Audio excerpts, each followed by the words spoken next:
सबसे पहले मैं जानना था, आज जो प्रेस कॉन्फ्रेंस रखी है वो किस मुद्दे पे रखी है और क्या वजह रही उसकी? देखिए, आज जो मैंने यह प्रेस कॉन्फ्रेंस रखी थी कि मुंबई शहर के अंदर 22 लाख उत्तर भारतीय मतदाता हैं और उस मतदाता में यादव, विश्वकर्मा, शर्मा, गुप्ता, हरिजन, तेली, पासी, सभी समाज के लोग रहते हैं।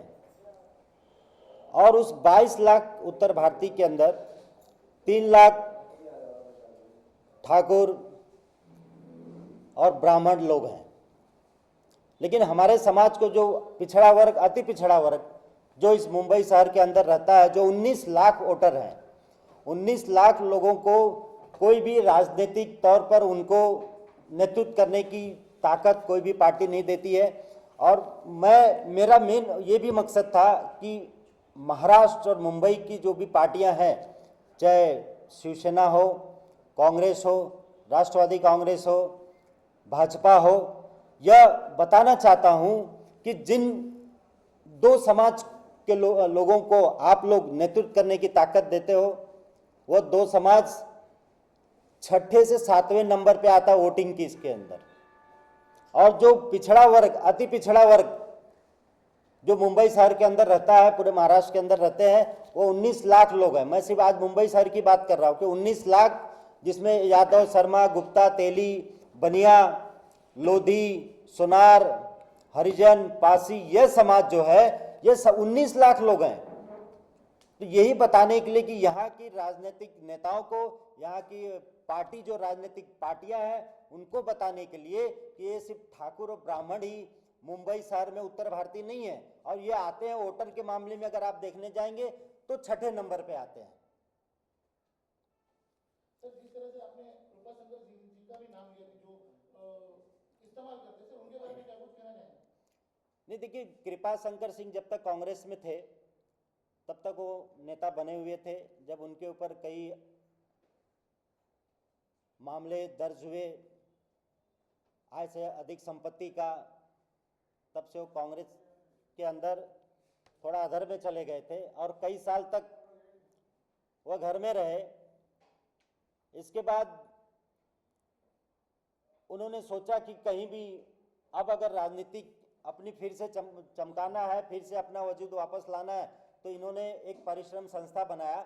इन्होंने नहीं बनाया, पूरे ठाकुर और ब्राह्मण ने मिलकर एक परिश्रम नाम के संस्था बनाया और उस परिश्रम नाम के संस्था बनाकर उसके द्वारा पूरे मुंबई शहर के अंदर इन्होंने दौरा किया। और वहीं ये सब सेटअप था उनका, जहां जाओ 25-50 लोग खड़े रहे, मेरा हार फूल माला देके स्वागत करें, क्योंकि उनको जाना था भाजपा में। तो भाजपा का टारगेट, उनको भाजपा प्रायोजित कार्यक्रम था वो परिश्रम संस्था, उसके माध्यम से लोगों से मिले जाकर।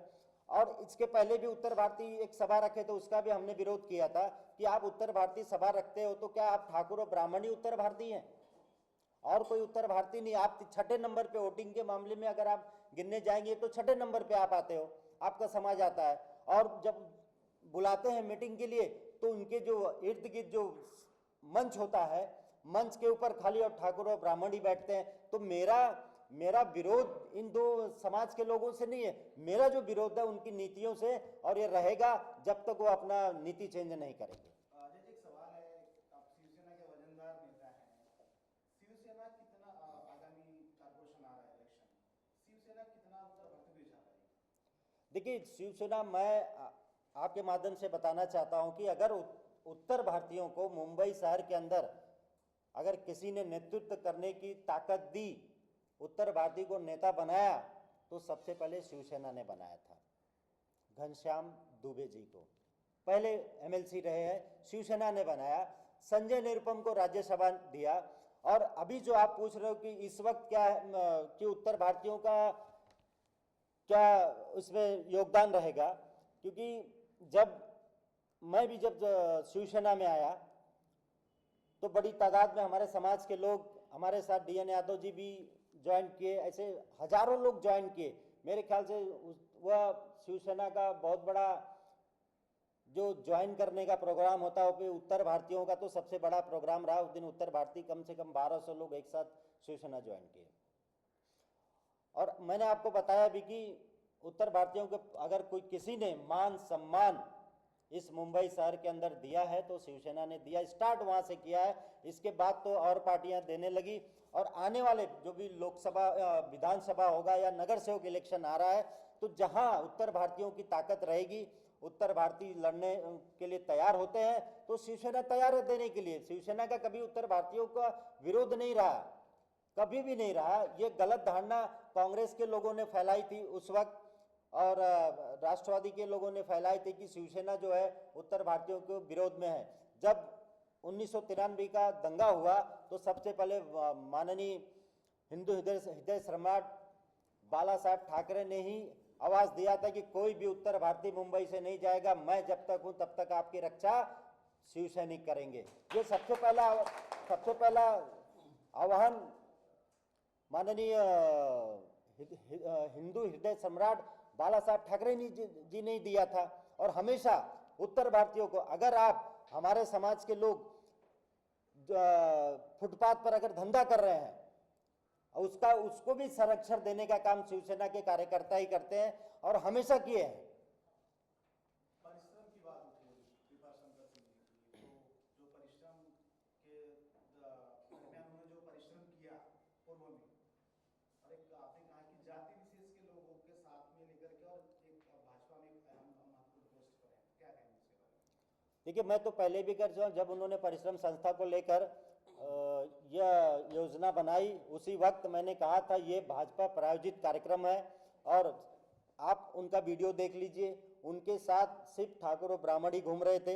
पहले से सेटअप था कि मीरा रोड आज आने वाले, कल दहीसर आने वाले हैं, तो वो सिर्फ अपना राजनीतिक जो अधर में चले गए थे वापस से बाहर आने के लिए उन्होंने किया था। और सिर्फ वो ठाकुर ब्राह्मणों का ही प्रयोजन था, उसमें ओबीसी एससी एनटी का कोई लेना देना नहीं था, न तो किसी के पास गए हैं वो। और वो उत्तर भारतीयों, मैं नहीं मानता हूं कि उत्तर भारतीय के नेता हैं। अगर उत्तर भारतीय के नेता रहते, जिस प्रकार आज मेरे साथ शर्मा जी बैठे हैं, विश्वकर्मा जी बैठे हैं, गुप्ता जी बैठे हैं और कहार जी हैं, तो उसको उत्तर भारतीय नेता बोलते हैं।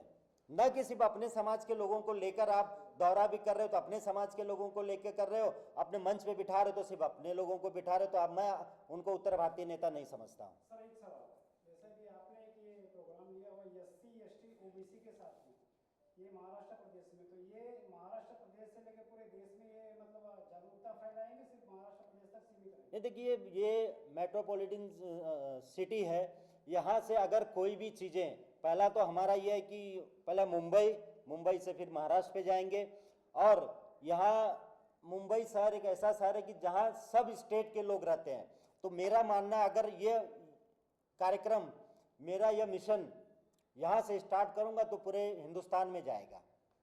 एक सवाल शर्मा जी से। शर्मा जी, जैसे अजय भाई ने अभी ओबीसी एससी एसटी माइनॉरिटी वगैरह जो भी संगठन या आगाज किया है, तो क्या भविष्य में ये नहीं हो सकता कि कहीं ना कहीं आप लोगों में कुछ राजनीतिक विद्वेष भी आ जाए पार्टी में ना थे? नहीं, उसमें हमने पहले ही बात किया, इनने जिसकी जिसकी आबादी उसकी उतनी हिस्सेदारी। अगर यह मिशन लेकर के हम लोग चलेंगे तो हम लोगों में खटास नहीं है। अजय जी, मेरा आपसे एक सवाल है, कहीं ना एक स्टेट ओबीसी जो कि कम जाति के लोगों को काफी मैसेज आएगा आपके माध्यम से, क्या कुछ कहना चाहेंगे संदेश हम लोगों को? तो वापस पूछें सर, जो ओबीसी समाज के लोग हैं उन्हें क्या मैसेज, एक गर्व की बात रहेगी, क्या मैसेज देना चाहेंगे आपके माध्यम से?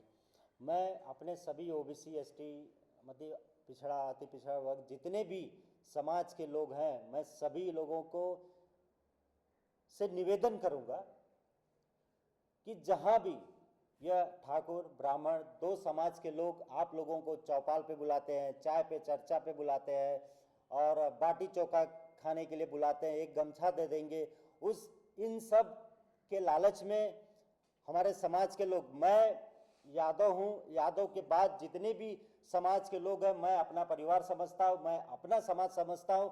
मैं सभी लोगों से निवेदन करूँगा कि उनके बुलाए हुए चौपाल में, उनके बुलाए हुए बाटी चोखा में, उनके बुलाए हुए चाय पे चर्चा पे आप लोग नहीं जाएं, नहीं तो यह वापस वही चीज़ होगी और मेरे मिशन में कहीं न कहीं बाधा आएगी। तो सभी लोगों से रिक्वेस्ट मेरा रहेगा कि इनके बुलाए हुए किसी कार्यक्रम में सबका विरोध करिए, विरोध नहीं कर सकते हैं तो वहां जाइए नहीं, समझ जाइए आपका विरोध है। सर 36 विधानसभा में आपने निर्णय लिया है कि 36 विधानसभा में जाके मैं सभा लूँ, तो क्या उसका महत्व क्या है? मतलब कि इलेक्शन के पहले की ये सब तैयारी है क्या? नहीं, इलेक्शन के पहले की तैयारी नहीं है। मेरा सिर्फ यही मकसद रहेगा पूरे समाज, मेरे ओबीसी, एससी, एसटी, पिछड़ा वर्ग, अति पिछड़ा वर्ग के, कि आप लोग सिर्फ एकता बनाइए। एकता बना के मेरा ये नहीं होगा कि आप इसको वोट मत दीजिए, उसको वोट मत दीजिए।